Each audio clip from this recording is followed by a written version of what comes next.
नमस्कार. मालिकेच्या आजच्या भागामध्ये आपल्याला पाहायला मिळणार आहे की आजी इकडे समजवत असतात, अभिरामला सांगत असतात की अभिराम एक गोष्ट लक्षात ठेव, काही झालं तरी लीला आता तिथे येणार आहे. मान्य मला लीलाकडून चूक होऊ नये असं तुला वाटतं, पण एक गोष्ट लक्षात ठेव, एवढ्या मोठ्या फंक्शनची, एवढ्या मोठ्या माणसांची लीलाला सवय नाही. तुझ्या लक्षात येते का मी काय सांगते? तुला मी समजून सांगत आहे. या सगळ्या गोष्टींची लीलाला अजिबात सवय नाही. त्यामुळं काहीही झालं तरी तू एक गोष्ट कायमस्वरूपी लक्षात ठेव की लीला जे काही करत आहे ना, हे तुझ्यासाठी करत आहे. आज या फंक्शनमध्ये ती येणार आहे, इतकी लोकं येणार आहेत आणि तिच्याकडून जर काही चूक घडली तर तू तिला चूक न दाखवता तिला तू समजून सांग. सगळ्यांच्या समोर तिच्यावरती ओरडू नको, कारण तिला या गोष्टींची सवय नाही आहे आणि ती पोरगी तिथे घाबरून जाईल. अगदी तिला कळायचं नाही ती काय करते. त्यावेळेस तू तिला समजून घेणं तेवढंच गरजेचं आहे असं आजी समजवत असतात. त्यावेळेस अभिराम जहागीरदार म्हणतात, पण का, मी का समजून घ्यायचं आहे या सगळ्यांना?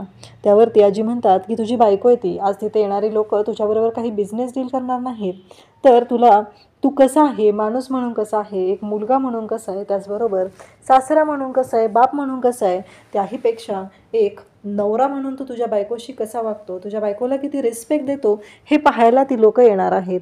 त्यामुळं काही झालं तरी तुला समजून घेऊन राहणं गरजेचंच आहे असं आजी सांगत असतात आणि एजंटकडून ते वचन घेतात. तेव्हा एजंट म्हणतात, हे खरं सांगतेस तू? तेव्हा आजी म्हणतात की हो, मी जे खरं आहे ना तेच सांगत आहे तुला. आजी समजवत आहे आणि त्याचबरोबर सांगतही आहेत की काहीही झालं तरी तुला ह्या सगळ्या गोष्टी व्यवस्थितच करायच्या आहेत.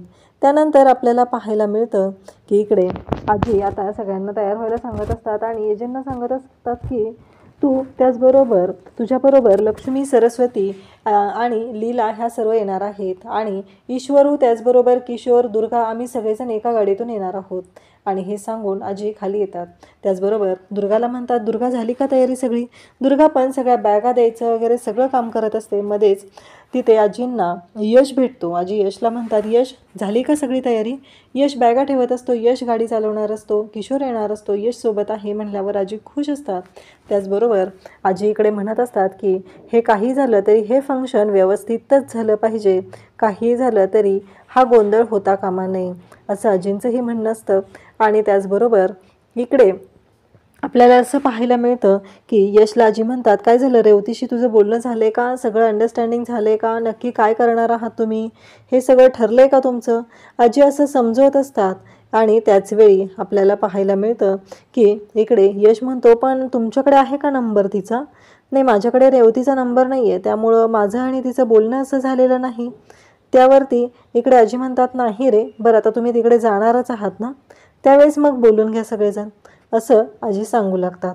त्यानंतर आपल्याला पाहायला मिळतं की इकडे दुर्गा, सरस्वती, लक्ष्मी सर्वजण तयार झालेले आहेत आणि सर्वजण आता निघायची तयारी करत आहेत.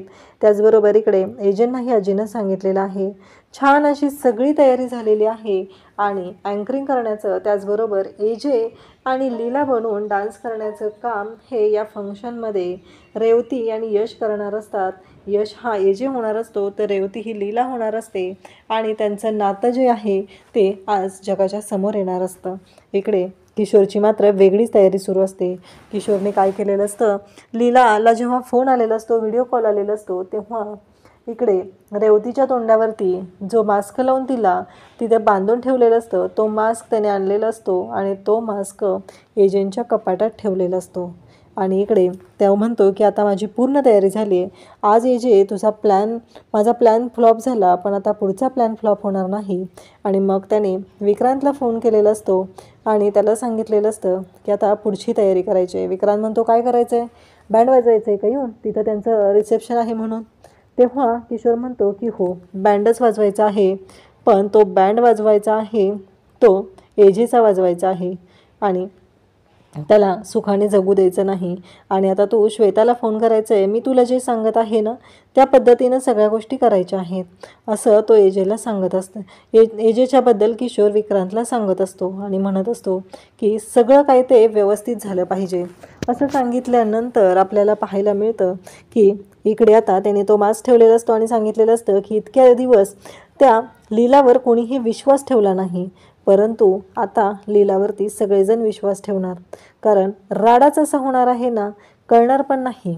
आणि एवढं प्लॅनिंग त्याने केलेलं असतं आणि त्याची तयारी केलेली असते, हे सगळं चालू असतं.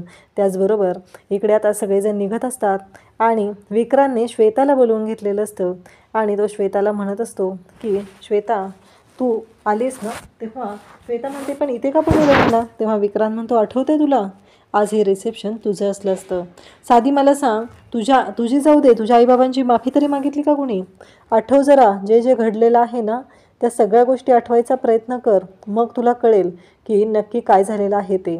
आणि आठव जरा नक्की काय होणार आहे पुढं, कारण तुझ्या बाबतीत चुकीचं घडलेलं आहे. तुझ्या आईबाबांची किती बदनामी झाली आहे. ऐन मांडवात तिथे नवरी बदलली गेली आणि तुझं लग्न कॅन्सल झालं. पण इथे कोणाला काय वाटलं का त्यांना. ह्या गोष्टीचा जरा विचार कर, कारण काही झालं तरी या लोकांना यांचं पडलेलं असतं, यांचं रिसेप्शन, यांचं लग्न, यांचं सगळं व्यवस्थित सुरू आहे. पण नाचक्की कोणाची झाली, तुझी आणि तुझ्या आईबाबांची झाली. या लोकांना त्याचं काहीही वाटलेलं नाही. काही झालं तरी एक गोष्ट लक्षात ठेव की यांना सोडू नकोस. आता मी तुला जे काय सांगत आहे त्या पद्धतीनं कर. एक लेटर तयार करूया आपण आणि यांच्या सगळ्यांची आपण वाट लावूया, असं इकडे विक्रांतने सांगितलेलं असतं आणि विक्रांत बोलत असतो. त्यानंतर आपल्याला पाहायला मिळतं की हे सगळेजण खूप एन्जॉय करत आहेत, हॉलवर पोचलेले आहेत. आणि इकडे आता हॉलवर पोचलेले असते कालिंदी, त्याचबरोबर लीलाचे बाबा आणि रेव. तर कालिंदी म्हणते माझ्या लीलाच्या लग्नामध्ये मिरवायचं राहून गेलेलं आहे, आता मी ते मिरवणार आहे. कारण आता मी इथं आलेली आहे ती जहागीरदारांची इथे विहीनबाई म्हणून आलेली आहे. त्यामुळं हे सगळं व्यवस्थित झालं पाहिजे. तिथं असलेल्या वेटरला बोलवून ती खाण्याची ऑर्डर देते, 2-2 प्लेट आणायला सांगते. तो पण तयार होतो आणि घेऊन येतो. इकडे रेवती ही आता यशबरोबर बोलत असते. रेवती पण खुश असते, पण रेवतीला मात्र काहीही करून हे सगळं जे काय आहे ते यशबरोबर बोलताना ती स्वतः सांभाळून राहत असते. तिला कळलेलं असतं की यश हा तिच्यामध्ये गुंतत चाललेला आहे, यशला ती आवडते. ह्या गोष्टी तिलाही कुठेतरी फील झालेल्या असतात. यश तिला नंबर मागत असतो, पण रेवती मात्र तिचा नंबर काही देत नाही. त्यानंतर आपल्याला पाहायला मिळतं की सगळेजण असतात. एजे विचारतात लीला कुठं आहे. तेव्हा दुर्गा आणि सरस्वती सांगतात की ते मेकअप रूममध्ये आहे, तयार होते. आम्ही सगळे तर घरून तयार होऊन निघलो, पण या मॅडमचं आणखी काय राहिलेलं आहे ते मला माहिती नाही, असं एजेंना त्या सांगत असतात. तेव्हा एजे म्हणतात की बोलवा तिला वेळेचं गांभीर्य नाही, कळलं पाहिजे तिला. त्यावेळेस आजी म्हणतात की ठीक आहे मी बोलवते आणि रेवतीला बोलवायला पाठवतात. तर उद्याच्या भागामध्ये आता सर्व गेस्ट आलेले आहेत आणि सुंदर असा डान्स परफॉर्मन्स होणार आहे. रेवती आणि लीलाचा होणार आहे. त्याचबरोबर जहागीरदारांचा फॅमिली डान्स परफॉर्मन्सही होणार आहे. अशाच अपडेटसाठी चॅनलला सबस्क्राईब करा. थँक्यू.